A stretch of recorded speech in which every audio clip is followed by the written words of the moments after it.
Cassette.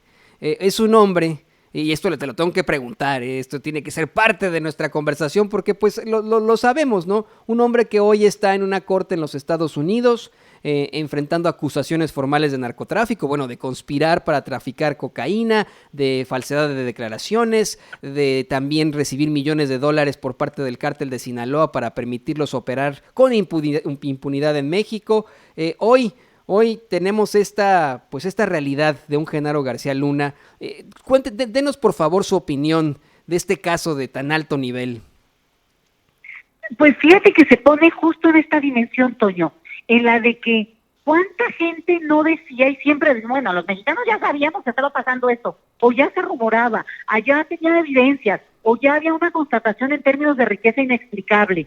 Bueno, cuando ya resulta que esto no es una mentira de ocasión de alguien, sino justamente una trama mucho más siniestra de lo que incluso nos imaginábamos, por un lado da miedo, porque en dónde hemos vivido, Toño, qué circunstancia hemos pasado, pero por el otro lado, también yo creo que refuerza esta convicción de que, te digo, y sí quiero ponerlo por encima, más allá de quién haya ganado o perdido, pues el cambio es positivo en términos de reconocer eso, reconocer que no estábamos alucinando, no estábamos inventando, y un personaje, en este caso, tú mencionas, al que era el policía del país, era precisamente el que, digamos, tenía la parte de la criminalidad controlada bajo su poder. Lo que diría el abogado del Paso, Texas, Carlos Spector, el crimen organizado, pero justamente desde adentro, crimen autorizado.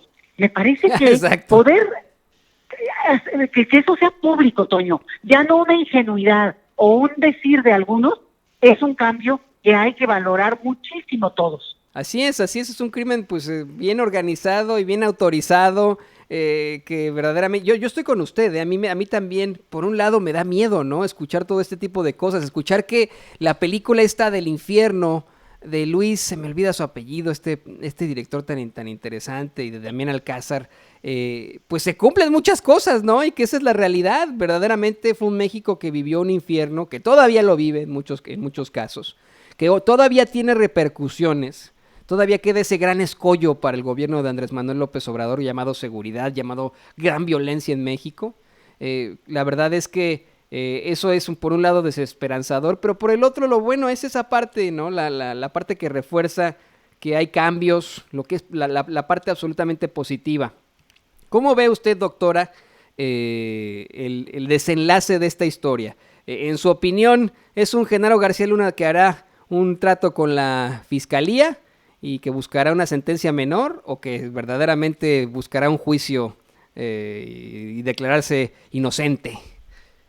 Pues vamos a ver el nivel del miedo, Toño, vamos a ver, dependiendo de la decisión que tome, vamos a entender realmente de dónde están las entrañas de toda esa criminalidad, y que obviamente seguir creyendo que hay un malo de la película, digo, hay un responsable superior, ¿no? En el caso de Genaro García Luna, pero pues obviamente es una cuestión de unas redes pues que han de ser tremendas. Entonces, realmente cómo se vaya desenvolviendo este proceso nos va a dar pistas de dónde hemos estado, Toño, y que en ese sentido, para contraponerlo también decir, mira, yo creo que mucho de lo que se está haciendo no es así a un nivel tan abierto como lo que estamos viendo justamente en términos de dirigir muy claramente las políticas públicas.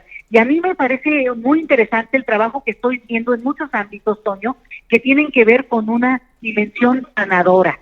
Y me van a decir, bueno, ¿de qué está hablando ahora la doctora, no? Es que no, mira, Toño, de veras, yo creo que tenemos que pasar a un nivel en el cual sanemos emocionalmente como sociedad. Bueno, primero detener la masacre que sigue ocurriendo y que justamente tiene ya una, digamos, como que se fue de largo, no ha podido ser detenida, y creo que ese es, obviamente, y reconocido también por la autoridad, el principal tema que hay que enfrentar en esta sociedad. Pero la otra es esta necesidad sanadora colectiva, y que ahí entra la parte no solamente de estos juicios de personajes pues, siniestros, sino justamente qué implica para poder cambiar y salir de ese lugar. Porque si nada más es un ánimo de venganza, de cuenta que tú digas, sí, pues que les vaya mal, bueno, eso es pues demasiado elemental, demasiado burdo. A mí me parece que el efecto que tiene que tener esto es entender dónde hemos estado, cómo llegamos aquí, quiénes se encubrieron, qué ganaron con esto, Toño,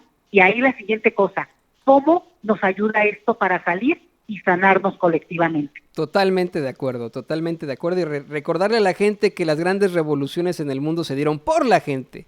Que verdaderamente cuando uno tiene una intención de defensa o de libertad, funciona definitivamente. No pueden grandes gobiernos o grandes grupos del crimen organizado enfrentarse a toda la gente, a toda la unión de esa gente. Véalo, por ejemplo, con ejemplos como valga la redundancia, como la guerra de Vietnam. El ejército más fuerte del mundo no se pudo enfrentar, por ejemplo, a un país mucho más pequeño.